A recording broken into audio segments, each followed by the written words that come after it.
জগৎ বিখ্যাত একজন ওলি কামেল আব্দুল কাদের জিলানী রাহমাতুল্লাহ আলাইহি, নাম শুনছেন না পড়া?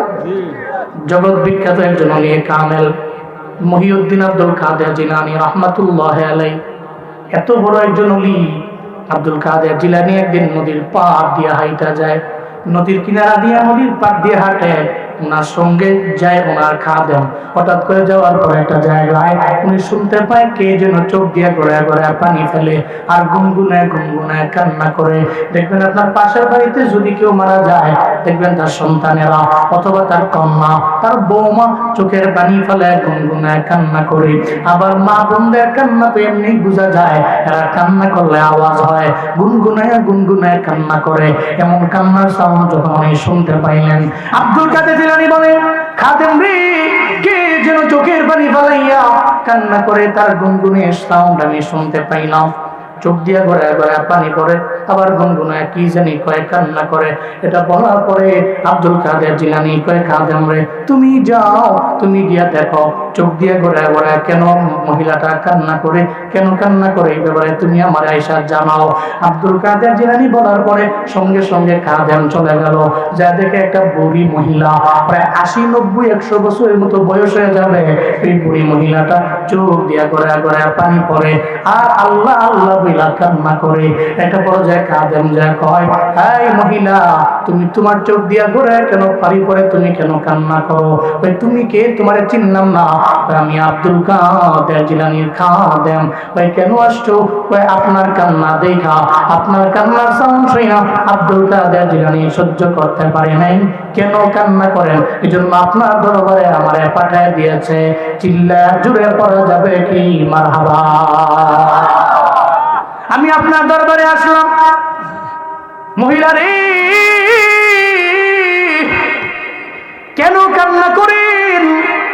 আব্দুল কাদের জিলানীর মন বড় নরম, আপনার কান্না তো সে সহ্য করতে পারে না, এই জন্য আমারে আপনার দরবারে পাঠাইছে। কেন কান্না করেন আমারে বলেন না। মহিলাটা বলতে লাগলো, কি বলবো তোমার দুঃখের কথা, আগামীকালকে আমার ছেলের মৃত্যুবার্ষিকী। আমি আমার ছেলের জন্য চোখ দিয়া গড়ায় পানি পড়ে, আমি আমার ছেলের জন্য কান্না করি। এই আব্দুল কাদের জিলানীর খাদেম, এই জমিনের মধ্যে আমার স্বামী নেই। বহু বছর আগে আমার স্বামী বিদায় নিয়ে চলে গেছে। আমার স্বামী বিদায় নেওয়ার সময় আল্লাহ পাক আমাকে একটা ছেলে দিয়েছিল। আমার কোনো মেয়েও নেই, একমাত্র আমার ছেলে একজনই ছিল। আমি তার চেহারার দিকে তাকাইয়া অন্য কোনো বিয়ের পিড়ির মধ্যে বসলাম না, অন্য কোনো স্বামী আমি গ্রহণ করলাম না। আমি আমার ছেলের দিকে তাকাইয়া আমার পুরো জিন্দেগিটা আমি পার করে দিতে চাইছিলাম। আজ থেকে 12 বছর আগে আমার এই ছেলেটাকে আল্লাহ পাক নিয়ে গেল। আগামীকাল সে মৃত্যুবার্ষিকী, এই জন্য আমি চোখ দিয়ে গড়ায় গড়ায় আমার পানি পড়ে, আমি আমার ছেলের জন্য বিরহের বেদনায় কান্না করি। কারণ প্রত্যেকটা মা বাবার কাছে এটা কত পরিমাণে ভারী, আপনার কল্পনাও নাই রে বাপ। যাদের ছেলে নাই, মেয়ে নাই, অথবা আল্লাহ দিছে তো নিয়া চইলা গেছে, এরা সবাই জানে রে ছেলে মেয়ে হারানোর কি পরিমাণে বেদনা। শহীদ শরীফ উসমান হাদির মা জানে কি পরিমাণে বেদনা, সন্তান হারানোর কি বেদনা, এটা আত্মীয় স্বজন ভাই ভালো করে জানে। জীবনও কোনোদিন এক দূরের লোকেরা এটা বুঝতে পারে না, ঠিক কিনা? দূরের লোকেরা এটা বুঝে না। শরীফ উসমান হাদির ওয়াইফ তো জানে কি পরিমাণে কষ্ট, স্বামী হারানোর বেদনা। একটা নারী যখন বিধবা হয়, ওই নারী জানে কি পরিমাণে বেদনা। শরীফ উসমান হাদির ওয়াইফ গতকালকেও তো ফেসবুকের মধ্যে লেখলো, এই গভর্নমেন্ট, এই ইন্টারিম সরকার, আপনারা আমার স্বামীর বিচার কি একটু করবেন না? স্বামীর বিচার তো হয় না, সবাই তো নির্বাচন নিয়ে ব্যস্ত রে। শরীফ উসমান হাদির বিচার তো কেউ চায়ও না, কেউ করেও না, মনে হয় যেন ভুলাই গেল। এবার ওই শহীদ শরীফ উসমান হাদির ওয়াইফ জানায় দেয়, আমি তার স্ত্রী হয়ে ফেসবুকের মধ্যে লিখলাম, আমি জানায় দিলাম আপনারা বিচার করতে পারেন, নাও করতে পারেন, তবে আমার একটা ছেলে আছে শহীদ শরীফ উসমান হাদি, যে পিচ্ছি ছেলেটা, আমি এই ছেলেটারে তার বাবা গেছে যেই লাইনে, আমি তারে ওই লাইনেই করব। খোদার কসম করে বলে যাই, তার বাবা বাবার পক্ষ হইয়া কিয়ামত পর্যন্ত সেই তো ধরে যাবে, কিয়ামত পর্যন্ত তার তার যারা সন্তান আছে এরাই তো ধরে যাবে। জমিনের লোকেরা ভুলে যেতে পারে, কিন্তু শরীফ ওসমান হাদির আত্মীয় স্বজনরা, বিবিরা, মারা, সন্তানেরা জীবনেও কোনোদিন এটা ভুলে যেতে পারে না, ঠিক কিনা? সবাই ভুলতে পারে, কিন্তু তার আত্মীয় স্বজন জীবনে কোনোদিন ভুলবে না। আর যে নৌজওয়ান আছে না, জেনজি, এদের তো ব্রেন খুব শার্প, এরা মৃত্যু পর্যন্ত এটা মনে রাখবে। এদেশে এক শরীফ ওসমান হাদি ছিল যে তার নিজের ব্যক্তিগত স্বার্থে জীবন দেয় নাই, বরং দেশের জন্য, দশের জন্য শহীদ হওয়ার কামনা নিয়ে এই পৃথিবী থেকে বিদায় নিয়েছে। চিল্লা ঠিক কিনা? নিজের জন্য নয়, দেশের জন্য, দশের জন্য। আধিপত্যবাদ বিরোধী আন্দোলনে নিজেকে শহীদ করেছে। সারা পৃথিবী মনে রাখবে। কিন্তু এই ইন্টারিম আমি মাঝে মাঝে বুঝে হয় না, এই ইন্টারিম এমন কেন? আর আমার এটা অবাকও লাগে না কেন, আমার দেশে বহুত ভালো মানুষ, এরা যদি আপনি ধৈর্য নিয়ে চেয়ারে বসায় দেন, এক আবদার হয়ে যায়, ঠিক কিনা বলেন? আরে এত ভালো মানুষ, হেরে কত মায়া করলাম, হেরে নিয়ে চেয়ারে বসাইলাম, চেয়ার পায়া মাথার মধ্যে সুলতানের টুপি লাগা চিন্তা করে, আরে আমি তো বড় রাজা। অথচ বসাইছে কে? যে বসাইছে এর খবর নাই। এই জমিনের নিয়মিত এটা কারুনকে মুসা নবী দোয়া টোয়া কইরা বড় ধনী বানায় দিছে। কারুন কয়, মুসা হু আর ইউ? সম্পদের মালিক হয় তুমি কে? মুসা নবী কয়, তুমি আমার বলার কথা হাউ আর ইউ, তুমি আমার বলো হু আর ইউ, এটা হইল। জমিনের মধ্যে মানুষগুলো এমনই। তবে মনে রাখবেন, শহীদ শরীফ ওসমান হাদির বিচার এই পৃথিবীর জমিনে না হইলেও কোটি কোটি কোটি কোটি মানুষের সামনে হাসরের ময়দানে আল্লাহ করবে ইনশাআল্লাহ, করবে ইনশাআল্লাহ। আপনারা তো করেন না, করবেও না। এদেশে ৯-৬ দিয়া সব বুঝ দেওয়া যায়, যেখানে টাকা আছে পৃথিবীর সব ৭ খুন ওটা মাফ হয়ে যায় টাকার কারণে। আল্লাহ আমাদের সবাইকে সঠিক বুঝদান করেন। সকলে পড়েন আমিন, আরো জোরে পড়েন আমিন। তবে একটা কি জানেন, ওর বিচার হোক অথবা না হোক, এই বাংলাদেশের 1 ইঞ্চি মাটি এই পৃথিবীতে যতদিন বেঁচে থাকবে, বাকি থাকবে, ততদিন পর্যন্ত শহীদ শরীফ ওসমান হাদির নাম রেসপেক্টের সহিত মানুষ নিবে, ঠিক কিনা বলেন? এ কারণে এরা মরিয়াও তো অমর, এরা মরিয়াও অমর। আর যারা মরিয়াও অমর এরা তো মরে না, এরা বেঁচে থাকে। বালহুম ইউরজাকুন, আল্লাহ ঘোষণা, আল্লাহ পাক কবরে আল্লাহর পক্ষ থেকে এদের রিজিক দেয়। সুবহানাল্লাহ, তুমি পড়বেন না? তো যার হারায় সে বুঝে, যার হারায় না সে বুঝে না। বুড়িমা মহিলা মনে আসেনি? আব্দুল কাদের জিলানীর খাদেমকে বলছে, আমার তো হারাইছে, তো আমি এই জন্য কাঁদতেছি, আমার হারায় গেছে তো এই জন্য কাঁদতে। কি হয়েছে? কাছ থেকে 12 বছর আগে পোড়া চলে গেছে। তাহলে তো ছিলাম বিধবা, কিন্তু পোলার দিকে তাকায় আমি চিন্তা করছি আমি অন্য কোনো বিয়ের পিড়ির মধ্যে বসবো না, আমি তার চেহারার দিকে তাকায় আমি আমার পুরো জীবনটাই পার করে দিব। ওকে, তো এখন কাঁদেন কেন? কালকে যে মৃত্যুবার্ষিকী, তো পোলার কথা মনে পড়ে গেছে, এই জন্য আমার চোখ দিয়া গড়ায় গড়ায় পানি পড়ছে। বলতে লাগলেন, মহিলা রে, কেমনে তোমার ছেলে মারা গেল? তুমি মা জমিনের মধ্যে বেঁচে আছো, কিন্তু তোমার ছেলে জমিনের মধ্যে নাই, বিদায় নিয়ে চলে গেল। কেমনে চলে গেল? মর্মান্তিক ব্যাপার, যেটা জীবনে কোনোদিন আমি কল্পনাও করতে পারি নাই। আমার ছেলেটার জন্য ও যখন বিবাহের উপযুক্ত হয়ে গেল, তো বাবা নাই, সব দায়িত্ব বাড়তো আমি মায়ের হাতে। আমি তার জন্য এটা সুন্দরী রূপসী মেয়ে আমি তার জন্য রেডি করলাম। নদীর এপারে আমার বাড়ি, নদীর উপরে তার বাড়ি। আমি তার জন্য সচ্চরিত্রের অধিকারিণী একটা মেয়ে, আমি তার জন্য বিয়ের জন্য আমি ঠিক করলাম, কারণ দায়িত্ব আমি মায়ের কাঁধের উপরে। তার যেহেতু বাবা নাই, এই কারণে আমি তার জন্য রেডি করলাম একটা মেয়ে। যখন বিবাহ বন্ধনে আবদ্ধ হওয়ার জন্য বরযাত্রী নিয়ে সাগরের জাহাজ দিয়ে পার হয়ে ওপার চলে গেল, আমার মাওলার কুদরত ওই জায়গার মধ্যে বিবাহ বন্ধনে আবদ্ধ হয়ে গেল। আসার সময় আল্লাহ হয়তো চাইছেন, ভালো মনে করছেন, এই জন্য আল্লাহ পাক করলেন। আসার সময় আমার বৌমারে লইয়া আমার ছেলেটা যখন আমার বাড়ির মধ্যে আসবে, ওই নদীর মাঝে আসার পরে হঠাৎ করে কোত্থেকে যেন একটা বাতাস আসলো। বাতাস আসার কারণে ওই নদীর জাহাজটা উল্টে গেল নদীর মধ্যে সমুদ্রের মধ্যে ডুবে গেল। জাহাজ সহ বরযাত্রী সহ সমস্ত লোকেরা সবাই নদীর নিচে চলে গেল। আমি এজন্য চোখের পানি ফেলে কান্না করি আর রবের দরবারে বলি, আল্লাহ গো, এটা তুমি কি করলা, কেন করলা আমার জন্য? আমি তো এমনি বিধবা, আবার ছেলের দিকে তাকে আমি জীবন পার করতে লাগলাম। আমার ছেলে বিয়েতেও গেল, আবার বৌমাও আনলো। আমি আমার বৌমাকে একটা দিনের জন্য আমার বাড়িতে রাখতেও পারলাম না। আসার সময় বরযাত্রী সহ জাহাজটা নদীর মধ্যে ডুবে গেল। এই জন্য চোখের পানি পালাইয়া আমি এখানে গুনগুনায় কান্না করি। আব্দুল কাদের জিলানীর খাদেম দৌড়ে যখন যায় বলে, ও আব্দুল কাদের জিলানী। আমি ওই মহিলার দরবারে যাওয়ার পরে মহিলা আমারে বললো, মহিলার মনটা নাকি খারাপ। কেন খারাপ রে? মহিলা নাকি তার ছেলেটারে 12 বছর আগে হারাইছে। বিয়ে করতে যাইয়া আসার সময় এমন ঘটনা ঘটলো ওই ছেলের সঙ্গে। এই জন্য সারা জিন্দেগি লাগে মহিলাটা কান্না করে। কালকে তার ছেলের মৃত্যু বার্ষিকী, এই জন্য ছেলের কথা মনে পড়ে গেছে, চোখ দিয়া গড়ে গড়ে পানি পড়ে। আব্দুল কাদের জিলানীর মনটা তো বড় নরম। উনি চিন্তা করতে লাগলেন, আমি মহিলারে পালায়া দিয়া যাব না, এই মহিলার পাশে গিয়ে আমি দাঁড়ায় যাব।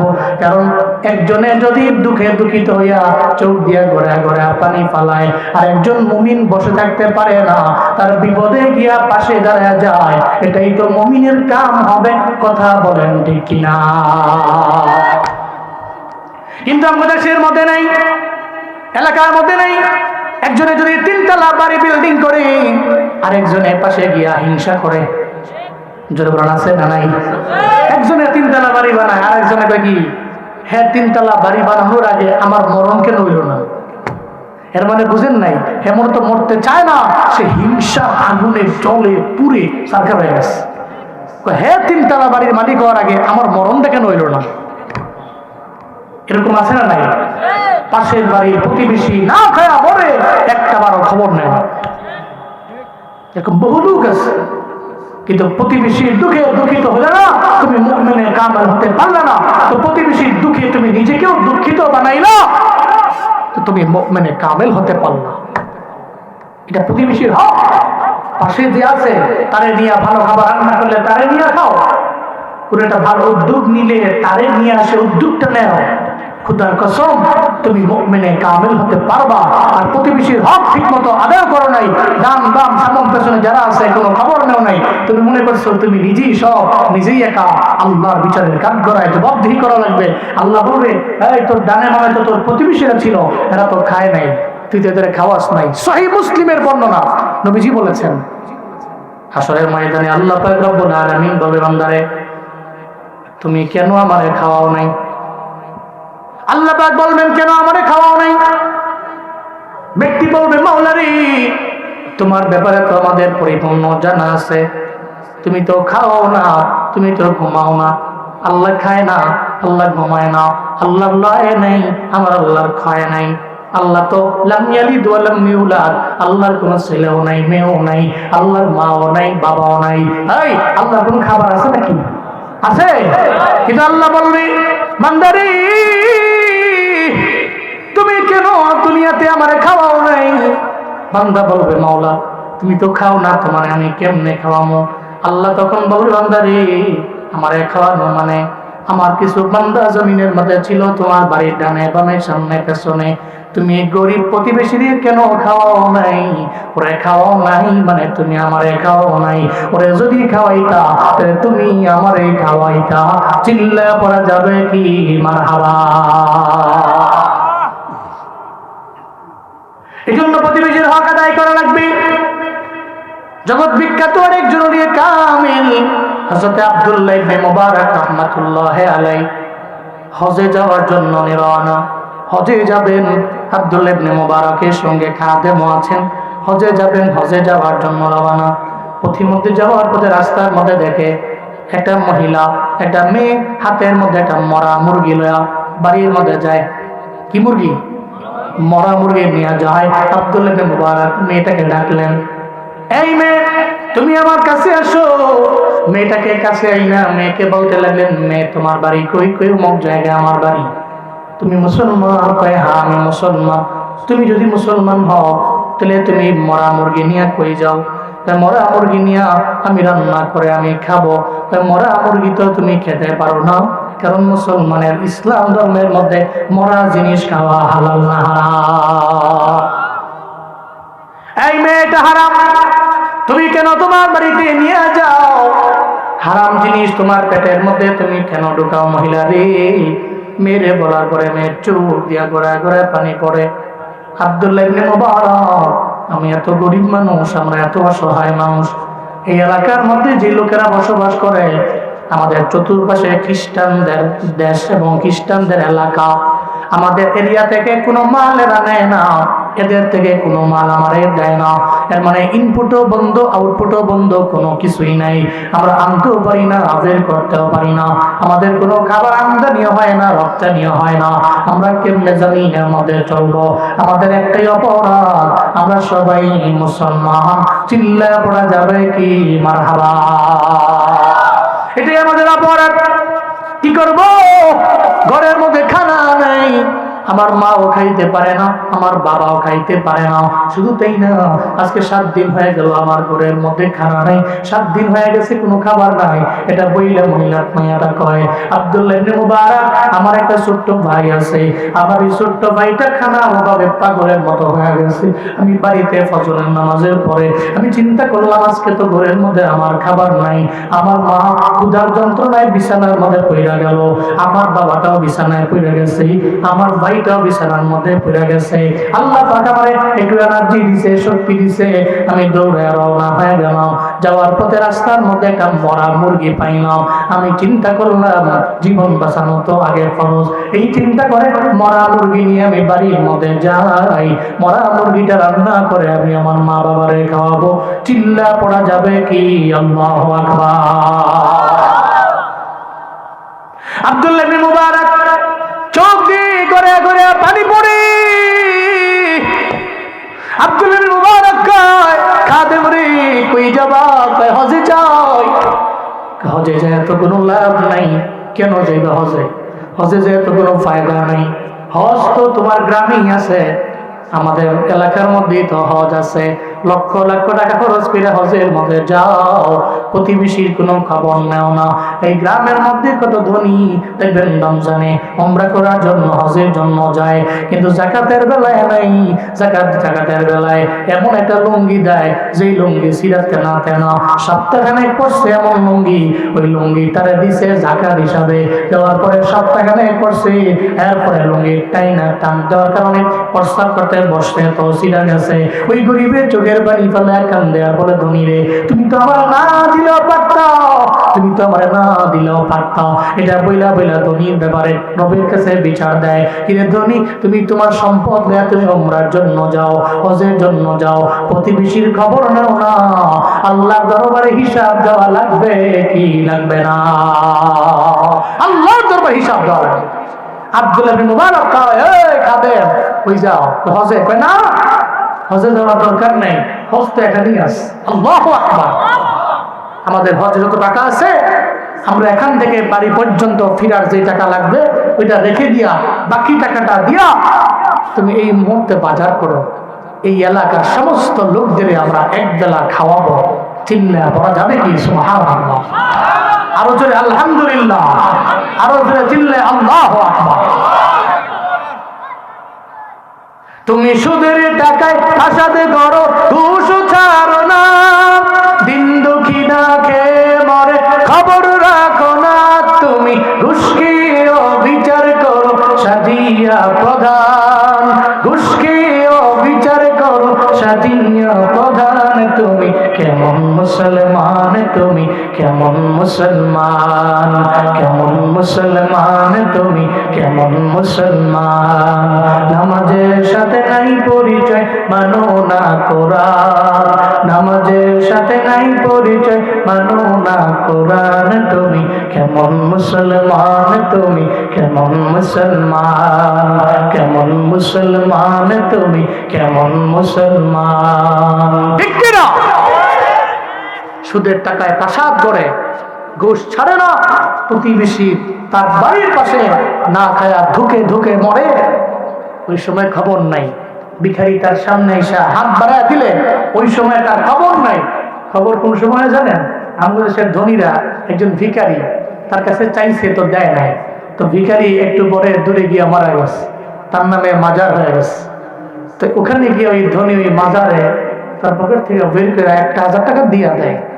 এর মানে মাজারে যাওয়ার পরে দিছো, মানে মরার পরে, মরার আগে যদি তারা 50 টাকা দিতা, 1000 না 50 দিতা, তো ও খায়া তোমার জন্য দোয়া করতো, আর তোমার জীবনটায় সফলতা পরিপূর্ণ চলে আসতো তার দোয়ার বদৌলতে। মরার আগে খাওয়ায় না, মরার পরে সমস্ত মানুষেরা দাওয়াত দিয়ে খাওয়ায়। কথা বলেন ঠিক কিনা? এ সমাজে এমন বহু আছে, আব্বারে আম্মারে খাওয়ায় না। ভাই আছে 3 জন, এক প্রথম ভাই মেজো ভাইয়ের ঠেলা মারে, মেজো ভাই 3 নম্বর ভাইয়ের ঠেলা মারে, খালি আমি খাওয়া মতটা নাই, খালি ঠেলা মারে। একটা পর্যায়ে এরকম ঠেলা মারতে মারতে বাবার ওষুধ লাগবে মাসের 3-4 হাজার টাকার, 3 ভাইয়ের এক ভাইও বাবার ওষুধের টাকা দেয় না। এরকম আছে না নাই? এরপরে যখন আব্বা আম্মা মারা যায়, মারা যাওয়ার পরে 40 করে, কি করে? 40 করে। এরপরে আব্বা আম্মা লিয়ে খালি দোয়া করো। কি দোয়া? হুজুর দাওয়াত দাও, হুজুর দাওয়াত দাও, গরু আনো, জবাই করো 40 দিনে আব্বা আম্মার নামে সমানে ফি সাবিলিল্লাহ মানুষের খাওয়াও। এমন এক আয়োজন করে, ওই আয়োজনে ফজরের খবর নাই, জোহরের খবর নাই, আসরের খবর নাই, মাগরিবের খবর নাই, এশার খবর নাই। ওই কিরে কি করো? মেজবানি করি। কার জন্য? আব্বার জন্য। নামাজ বাদ দে। আব্বার জন্য নামাজ বাদ দিয়া মেজবানি কইরা লক্ষ টাকা খরচ করে ইন্তেকালের আগে, মৃত্যুর আগে 1 টাকা খরচ করতে গিয়া 40 বার চিন্তা করে এমন নিমখারাম বোকা সন্তান এ সমাজে আছে না নাই? মরার পরে বাপ তুমি খাও। যখন মুমূর্ষ অবস্থা থাকে তখন যে বাপ ধরো, একেবারে ফল টল খাওয়া উড়ে নাই। কিন্তু এর আগে যে আব্বা খাইতে পারতো তখন খাওয়ায় নাই, তখন আম্মা খাইতে পারতো খাওয়ায় নাই। না ফরমান, তুমি এমন নিমখ খারাপ। আমাদের সমাজে কদরটা এমনই, মৃত্যুর আগে কেউ কদর দেয় না, মরণের পরে সবাই কদর দেয়। কথা বলেন ঠিক কিনা বলেন? এই জন্য মরণের আগে কদর দেওয়া লাগবে, মরণের আগে। আব্দুল্লাহ ইবনে মুবারক বলে, খাদেম হজ তো এলাকায় হয়ে গেছে, এক বেলার বাজার ফেরার সবাই খাওয়াই দিলে আমার কাছে আমার দিল সাক্ষী দেয়, আল্লাহ পাক হজে যাইলে যে সওয়াব দিত, এই মানুষগুলোরে খাওয়াইলে আল্লাহ পাক হজের সওয়াব আমাকে দিয়ে দিবে। উনি হজে গেলেন না, এদের খাওয়াইলেন, তাহলে প্রতিবেশীর হক আদায় করতে পারবো তো ইনশাআল্লাহ? প্রতিবেশী নিয়ে মিলে মিশে থাকবো তো ইনশাআল্লাহ? আল্লাহ তৌফিক দান করেন, সকলে পড়েন আমিন। নবীজি এমন ছিলেন, আম্মাজান খাদিজা নবীজিকে বললেন, আপনি জীবনে কোনোদিন ধ্বংস হবেন না। কেন? আল্লাহ আপনাকে কখনো ধ্বংস করবেও না। কেন? আপনার ভিতরে যে গুণ আছে, এই গুণ পৃথিবীর কোনো ব্যক্তির মাঝে নাই। সুবহানাল্লাহ জোরে পড়বেন না? নাম্বার 1 গুণের নাম ইন্নাকা লাতাসিলুর রাহিম ওয়া তাহমিলুল কাল্লা ওয়া তুকসিবুল মা'দুমা ওয়া তুঈনু আলা মা নাওয়াইবিল হক। আল্লাহ নবীর গুণ হলো, আম্মাজান খাদিজা বলেন, পয়গম্বর আপনার নাম্বার 1 গুণ হলো আপনি জীবনে আত্মীয়তার বন্ধন ছিন্ন করেন না। নবীর জিন্দেগিতে আত্মীয়তার বন্ধনে ছিন্ন হয়েছে এমন কোন নজির প্রমাণ নাই। কাছের আত্মীয়, দূরের আত্মীয় সবার সাথে আমার নবীর সম্পর্ক আছে। এই মানুষেরা, আপনারা তো এমন মানুষ, বিয়ের বাড়িতে পান কেন নেয় নাই? এই একটা সাধারণ লেভেলের একটা ঝামেলায় পড়া টানা 2 বছর কথা কয় না, এমন আছে না? আত্মীয়তার বন্ধন ছিন্ন করে, বন্ধনটাকে মজবুত করতে পারে না, দৃঢ় করতে পারে না। অথচ আল্লাহর নবীর প্রথম নম্বরে গুণ হলো, নবী জিন্দেগিতে কোনোদিন আত্মীয়তার বন্ধন আমার নবী ছিন্ন করে নাই, নাম্বার 1 গুণ। আম্মা জান খাদিজা বলে এটা আপনার 1 নাম্বার। 2 নাম্বার ওয়াতাহমিলুল কাল্লা, যারা ভিখারি, যারা খাইতে পারে না আমার মায়ার নবী এদের বোঝাটা উঠায়া দেয়, যারা মাথায় নিতে পারে না নবী উঠায়া দেয়, যারা কষ্টে চলে আমার নবী তার পাশে গিয়া দাঁড়ায়া যায়। অতুকসিবুল মাদুমা, যে বান্দাটা মাজুর হয়ে যায়, একজনের একটা হাত নাই আর একজনের একটা পা নাই, আমার নবী নিজে যায় উপার্জন করে ওই টাকাটা তারে দিয়া দেয়। কই তুমি তো হাতের কারণে ইনকাম করতে পারো না, তুমি তো পায়ের কারণে ইনকাম করতে পারো না, আমি নবী উপার্জন করলাম, আমার উপার্জন করা আমার কষ্টার্জিত টাকা ধরো আমি তোমার হাতের মধ্যে দিয়া দিলাম, নবী আমার এটা দিয়া দেয়। আম্মা জান খাদিজা বলেন ও পয়গম্বর আমার, আপনার প্রথম নাম্বার গুণ, জীবনও কোনোদিন আপনি আত্মীয়তার বন্ধন ছিন্ন করেন না। 2 নম্বরে আপনি তো গরিবের বোঝা টাইনা দেন। 3 নম্বরে এটা মানুষ যদি ঝামেলায় পড়া যায়, মাদুম হয়ে যায়, মাজুর হয়ে যায়, হাত নাই পা নাই, কষ্টে চলে, নিজে উপার্জন করে আপনি ওরে খাওয়ান। শুধু তাই না, কত আইন আলা মানাওয়া ইবিল হক, হকের কথা বলতে যায় যেই বান্দা বিপদে পড়ে যায়, মুসিবতের মধ্যে পড়ে যায়, নবী আপনি তো তার পেছনে গিয়া নবী আপনি দাঁড়ায়া যান, আপনি তার নায়েব হয়ে যান, আপনি তার পেছনে গিয়া দাঁড়ায়া যান, তাহলে নবী জীবনেও কোনোদিন আল্লাহ পাক আপনাকে ক্ষতিতে ফেলাবেন না, আল্লাহ আপনাকে ধ্বংস করবেন না। কারণ আপনার ভিতরে যেই গুণ আছে এই গুণ পৃথিবীর কারো মাঝে নাই। চিল্লা পড়া যাবে কি সুবহানাল্লাহ। আল্লাহ নবীজি জীবনে কোনোদিন প্রতিবেশীর হক নবী নষ্ট করেন নাই, কোন প্রতিবেশীর মনের মধ্যে নবী আঘাত দেন নাই, কোন আত্মীয়তার বন্ধন আমার মায়ের নবী ছিন্ন করেন নাই। সিরাজগঞ্জের বেলকুচির আমবাড়িয়ার মুসলমান আজকে থেকে নিয়ত করে নেন রে বাবা, আত্মীয়তার বন্ধন ছিন্ন করবেন না। 2-2.5 বছর হয়ে যায় আপনি কথা বলেন না, এটা করা যাবে না রে বাপ, এটা বড্ড অন্যায়, বড্ড অন্যায়। আত্মীয়তার বন্ধন অটুট রাখা লাগবে, দৃঢ় রাখা লাগবে। মদিনার নবী জানায় দেয় 2 জন ব্যক্তি ঝগড়া লাগলো, কথায় কথায় কাটাকাটি হয়ে গেল।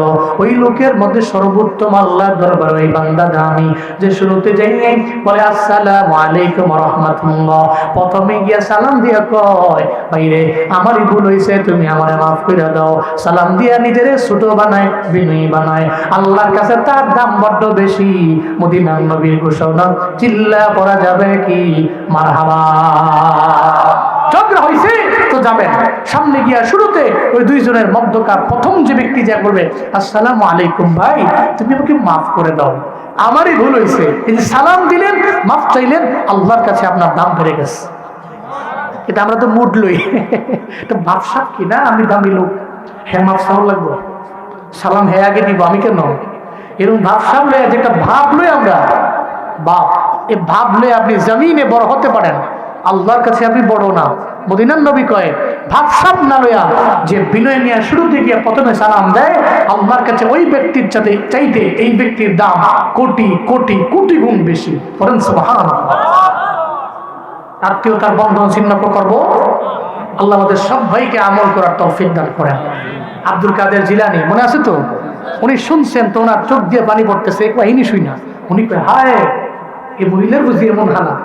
উনি চিন্তায় পড়ে গেলেন, কারণ যারা রবের খাঁটি অলি এরা অন্যের দুঃখে নিজে ব্যথা পায়, অন্যের ব্যথায় নিজে ব্যথিত হয়। আব্দুল কাদের জিলানী বলেন খাদেম রে চলো মহিলার দরবারে আমি যাব, মহিলার সঙ্গে আমার একটু কথা বলা লাগবে। মহিলার চোখের পানি আমি সহ্য করতে পারি না। মাঝে মাঝে দেখবেন কেউ কেউ কানলে, তার কান্না দেখলে আপনারও কান্না আসে। আপনার পাশের বাড়ির প্রতিবেশীর আম্মা মারা গেছে, আপনার বন্ধুর বাবা মারা গেছে, বন্ধুর চোখের মধ্যে পানি দেখা আপনিও গিয়া চোখ দিয়া ঘরে ঘরে আপনারও পানি পড়ে। কেউ বলে তুমি কান্দো কে, তোমার তো আব্বা না, তুমি কান্দো কে, তোমার তো আম্মা না। বন্ধু যে কান্দে কে কারণে তার চোখের পানি দেখা আমিও কান্না করি। মাঝে মাঝে কারো চোখের পানি দেখা আপনারও চোখ দিয়ে ঘরে পানি পড়ে, কেমনে পড়ে আপনি নিজেও বুঝেন না। এই বাবারা, আব্দুল কাদের জিলানী গেলেন, যাকে মহিলা রে তোমার চোখের মধ্যে পানি। আব্দুল কাদের জিলানীর চোখের মধ্যেও পানি। মহিলা কয় আমি আপনার নাম শুনছি, জীবনে কোনোদিন দেখি নাই। আপনি আমার এলাকার মধ্যে, দেশের মধ্যে এত বড় একজন নিয়ে কামেল, কিন্তু আপনার তোমার চোখের ডোকার মধ্যে কেন পানি? আব্দুল কাদের জিলানী কয়, মহিলা আমি তোমার কথা শুনছি, আমি তোমার মনের ব্যথা বুঝতে পারছি, আয় না আমার নদীর কিনারায় একটু নিয়ে যাও না। ওই নদীর কিনারায় গেলে আমি আল্লাহর দরবারে একটু কিছু বলি, দেখি আল্লাহর দরবারে বইলা আমি তোমার মনের ব্যথা লাঘব করতে পারি কিনা। মহিলা বলে, আব্দুল কাদের জিলানী মাহবুবে সুবহানি কুতুবে রব্বানি, আমি তো জীবনে কোনোদিন আপনার, তুমি চাইলে তো মহিলার বাচ্চাটাকে তুমি পোলাডায় উড়ে আনতে পারো, এটা বলতে দেরি হয়ে যায়। ওই জাহাজটা নদীর নিচ থেকে উপরে আসতে দেরি হয় না, চিল্লা করা যাবে কি সুবহানাল্লাহ। জাহাজ আইসা গেছি, বরযাত্রী উঠে গেছি, বৌমা উঠে গেছে, সব উঠা নদীর কিনারে আসছি। আব্দুল কাদের জিলানী কয়, মহিলা রে তোমার চোখের পানি আমি সহ্য করতে পারি নাই। মহিলা রে আমি রবের দরবারে আবদার জানাইছি, আল্লাহকে বলছি, আল্লাহ তো কোনো লেবার লাগে না, কোনো শ্রমিক লাগে না, কিচ্ছু লাগে না আমার আল্লাহ।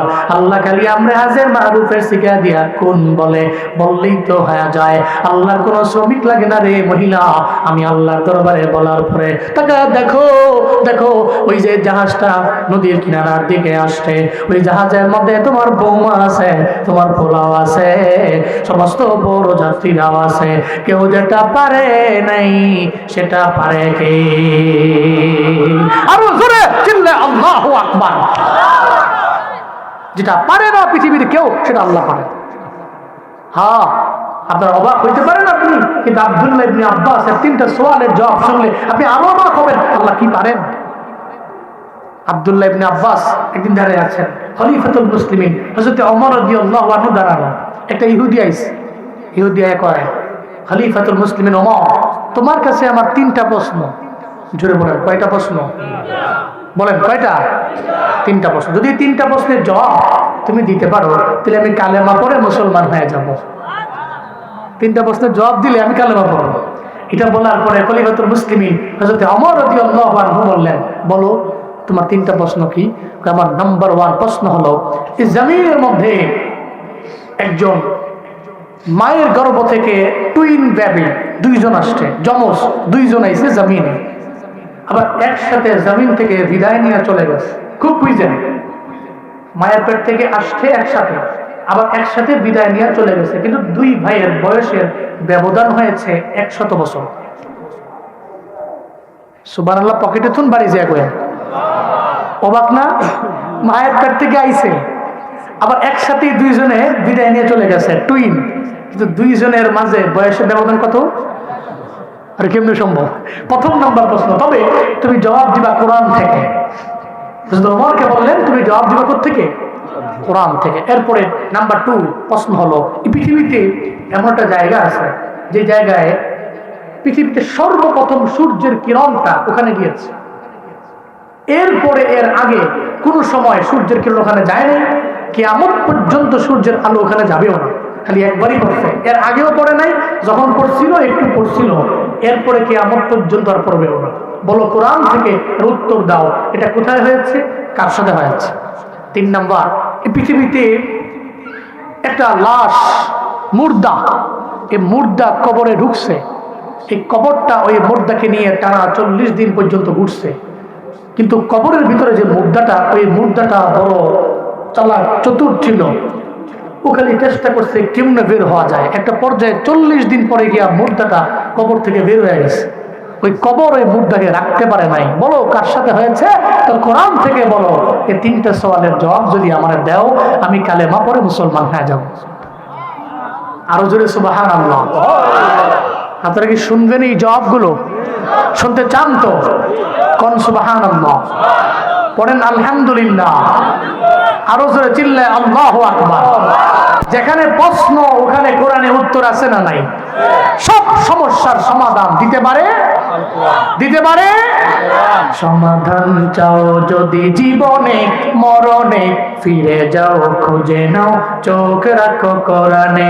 সমাধান চাও যদি জীবনে মরণে, ফিরে যাও খুঁজে নাও চোখ রাখো কোরআনে তবেই পাবে সুখ শান্তির ঠিকানা তবেই পাবে সুখ শান্তির ঠিকানা যদি মেনে নাও তুমি মনে প্রাণে সমাধান সমাধান চাও যদি জীবনে মরণে ফিরে যাও খুঁজে নাও চোখ রাখো কোরআনে সমাধান চাও যদি জীবনে মরণে ফিরে যাও খুঁজে নাও চোখ রাখো কোরআনে এই বাণী সকলের নয় শুধু মুমিনের যারাই চলবে মেনে ফল পাবে কোরআনের ঠিক কিনা এ বাণী সকলের নয় শুধু মুমিনের যারাই চলবে মেনে ফল পাবে কোরআনের এই দুনিয়া আর সেই দুনিয়া এই দুনিয়া আর সেই দুনিয়া শান্তি পাবে তুমি দুজাহানে সমাধান সমাধান চাও যদি জীবনে মরণে ফিরে যাও খুঁজে নাও চোখ রাখো কোরআনে কন্যা সমাধান চাও যদি জীবনে ফিরে যাও খুঁজে নাও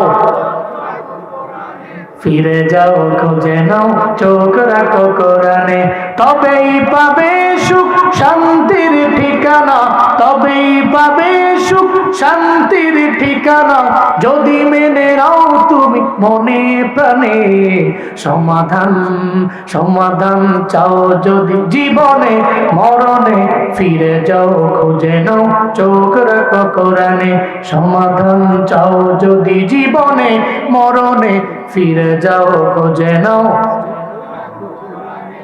জোরে পড়েন মারহাবা সমস্ত সমস্যা যেখানে সমাধান আছে না নাই যেখানে অনেক বড় বড় কঠিন সওয়াল ওখানে কোরআনের জবাব আছে না নাই খলিফাতুল মুসলিমিনের পাশে মাত্র 12 বছর বয়সী আব্দুল্লাহ ইবনে আব্বাস দাঁড়িয়ে আছেন কয় বছর বয়সী অনেক বেশি বয়স 12 বছরের ফুলাইন তো উল্টা পাল্টাই করে ঠিক কিনা বলেন আগে এক সময় 12 বছরের ফুলাইন ছোট ছিল এখন ছোট না এখন 12 বছরের ফুলাইন জি ফ্রি ফায়ার খেলে পাবজি আর লুডো কিং সারাদিন মোবাইল চালায় ঠিক কিনা বলো 12 বছরের পোলা এখন না এসে কলির কালের মতো আইলাম 12 বছরের পোলা বাপ রে বাপ ও মানে পৃথিবী সব বুঝেও আবার দেখবেন কেউ দেখলে সালামও দেয় না মুরব্বী বড় ভাই এলাকার সম্মান করেন না ভাবসাবই অন্যরকম আব্দুল্লাহ ইবনে আব্বাস মাত্র 12 বছর বয়সী আব্দুল্লাহ ইবনে আব্বাস বলে খলিফাতুল মুসলিমিন ওমর